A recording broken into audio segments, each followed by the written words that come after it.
Your dog growled at someone today, or last week, or last month, and in that moment, you felt something: embarrassment, frustration, maybe fear, and a thought entered your mind that you have probably never said out loud. My dog is aggressive, and that thought, that label, has been sitting in the back of your mind ever since, changing how you see them, changing how you introduce them, changing how you feel when the leash goes on. But here is what nobody has ever told you. Your dog is not aggressive. Your dog is terrified, and there is a difference so profound, so scientifically significant, so completely life-changing for both you and your dog, that once you understand it, you will never use that word again. And more importantly, you will finally know what your dog actually needs. Welcome to Dog IQ. Subscribe right now if you are new, because every single week we give you the science that changes everything. Today, we change this. Before we go into the science, I need you to sit with one moment. Think about the last time your dog reacted. A growl, a lunge, a bark that felt out of nowhere. And think about where they were, what was in front of them, what was behind them, how close the trigger was, whether they had been warned, whether they had tried to tell you something before the reaction happened. Hold that image, because by the end of this video, you are going to see that moment completely differently. And when you do, your heart is going to break a little. Not for you, for them. In March 2026, Barkbusters Home Dog Training, the world's largest in-home dog training company, published their annual National Dog Behavior Analysis.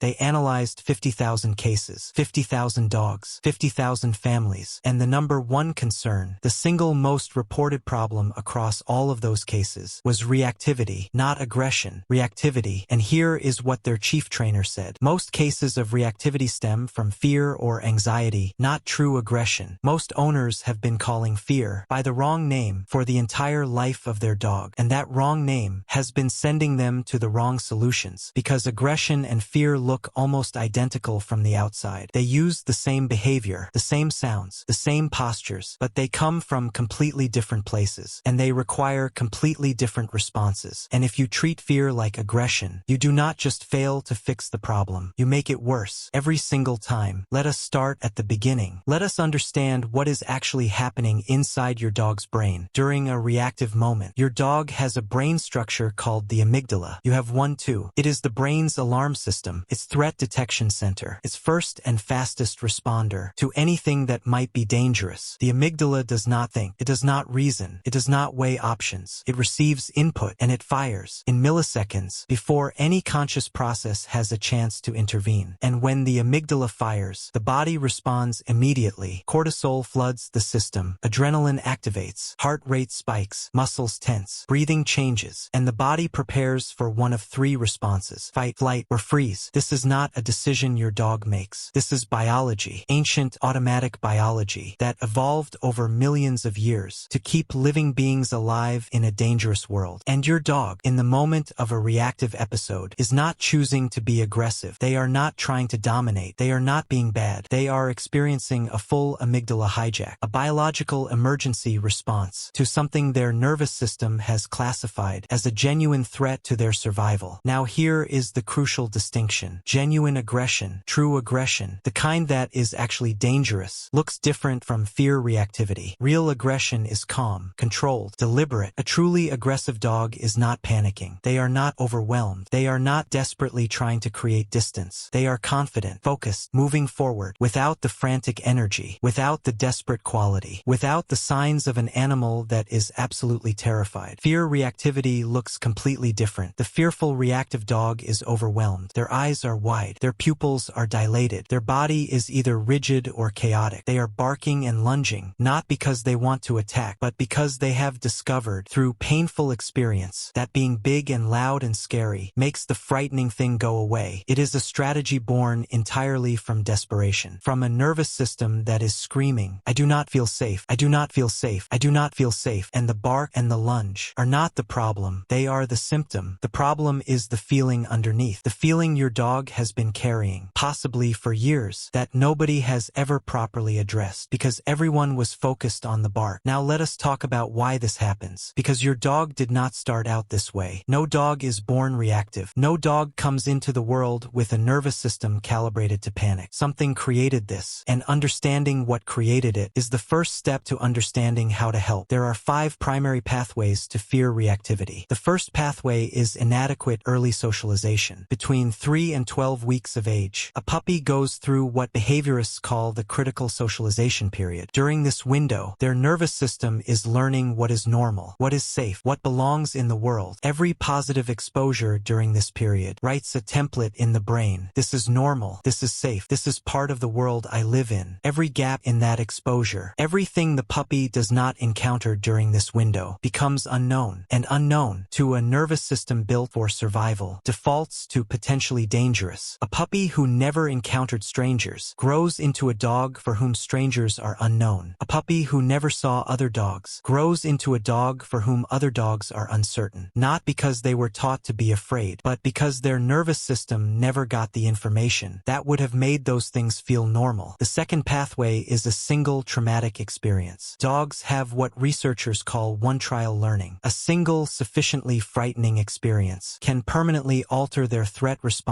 to whatever caused it. A dog who was attacked by another dog, even once, even briefly, may spend the rest of their life reacting to every dog they encounter. Not because they have decided all dogs are dangerous, but because their amygdala, which does not reason, simply learned dog equals danger, and no amount of trying to reason with the amygdala changes that conclusion. It requires something different entirely. The third pathway is chronic low-level stress. A dog who lives in a constantly stressful environment, whose nervous system never fully comes down, whose cortisol baseline is permanently elevated, has a hair trigger. Their threshold for what sets off the alarm gets lower and lower over time, until things that would never have triggered a reaction in a dog with a well-regulated nervous system are enough to cause a full reactive episode. This dog is not more aggressive over time. They are more overwhelmed over time, and the behaviors that look like aggression are simply a system that has run out of capacity to manage one more thing. The fourth pathway is owner anxiety, and this one is the hardest to hear. Your dog reads your nervous system through the leash, through your body language, through the specific chemical signals that your stress produces. And if you tense every time you see another dog approaching, your dog feels that tension before you have even consciously registered the other dog. And your tension communicates something specific to your dog's nervous system. My person is afraid. Something dangerous is coming. And a dog whose person is afraid activates their own protective response, not because the other dog is threatening them, but because their person's body just told them something is wrong. This is called trigger stacking through the leash, and it is one of the most common and least understood contributors to fear reactivity in dogs. The fifth pathway is pain. A dog in chronic pain has a nervous system that is already on high alert. Their tolerance for additional stimulation is lower. Their threshold for what feels threatening is reduced. And a dog who has been lunged at by another dog while experiencing an undiagnosed pain condition may develop a fear response to other dogs that is actually rooted in the pain that accompanied the first exposure. This is why reactive behavior that appears suddenly in a dog who was previously calm always deserves a veterinary evaluation first, before training, before behavior modification, before anything else. Pain is the first thing to rule out. Now let us talk about what most owners do when they discover their dog is reactive, and why most of those things make the problem worse. Response number 1. Punishment. A jerk on the leash, a sharp verbal correction, a punishment of some kind delivered at the moment of reactivity. The intention is clear. Stop the behavior. The result is the opposite, because the dog is already in a state of fear. Their nervous system is already flooded. They are already overwhelmed, and the punishment does not teach them that the trigger is safe. It teaches them that the trigger is followed by pain or fear, which makes the trigger even more associated with bad things, which increases the fear response, which intensifies the reactivity over time. Punishment in a fear-reactive dog does not reduce the behavior, suppresses it until the suppression fails. And when it fails harder than it would have without the punishment. Response number 2. Forced exposure. Making the dog face the thing they are afraid of, on the theory that they will realize it is not actually dangerous. This is called flooding, and it does not work. What flooding does to a fear-reactive dog is create what behaviorists call learned helplessness. The dog cannot escape, cannot flee, cannot do the thing their biology is screaming at them to do, and they shut down, not because they have been cured, but because their system has been overwhelmed to the point of collapse. And a dog in learned helplessness appears calm, appears to have improved, until the situation changes, and the flight option becomes available again, and the response comes back, more intense than before. Response number 3. Ignoring it. hoping it will get better on its own. It does not get better on its own. Without intervention, fear reactivity almost always intensifies over time, because every reactive episode that goes unaddressed reinforces the neural pathway. I perceived a threat. I reacted. The threat went away. The strategy works. Use it again next time. And the threshold for what triggers the response gets lower, and the intensity of the response gets higher, until a dog who was only reactive to other dogs is now reactive to strangers,